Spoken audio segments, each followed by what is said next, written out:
Has this ever happened to you? Your eyes water like someone's cutting onions the moment you wake up.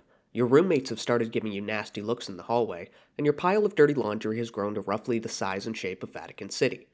That's right, your room is a pigsty, and it's time for you to clean it up. There's just one problem. You don't wanna. While I don't wanna may seem like an impenetrable blockade on the road to living like a real human being, fear not. This is a situation I'm all too familiar with, and I'm here to guide you as you venture into what is no doubt frightening and uncharted territory for you. Let's start by breaking it down into 5 easy steps so it doesn't seem like such a huge burden. Step 1. Garbage. This is my favorite part of the cleaning process because of its chaotic, undisciplined, and almost anarchistic nature. In fact, it can almost be described as fun.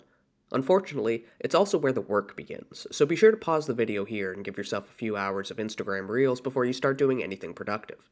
All done? Great.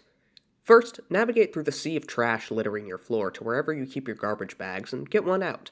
Then, get out the rest of the bags because you're going to need those ones too. Finally, imagine that you're a Japanese fisherman, the piles of trash in your room are tasty dolphins, and the UN is about to pass a resolution on marine conservation. Your room should be trash-free in no time. If you find anything interesting while trolling the high seas, like spare change or an eviction notice, be sure to set it aside for later. Step 2. Vacuuming.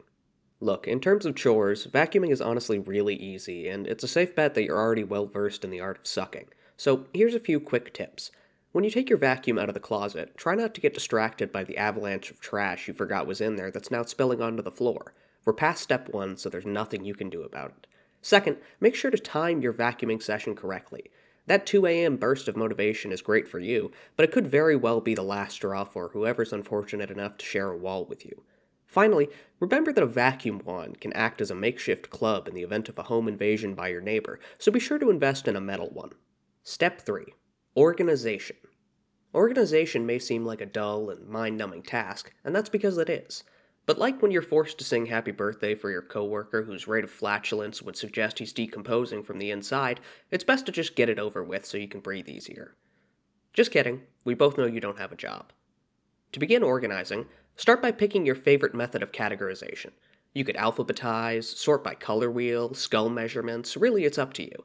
Then, pick your things, there should be about 3 or 4 of them, and organize them thusly. What does that mean?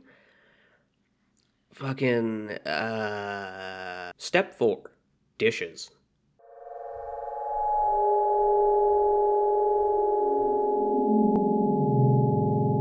Step 5.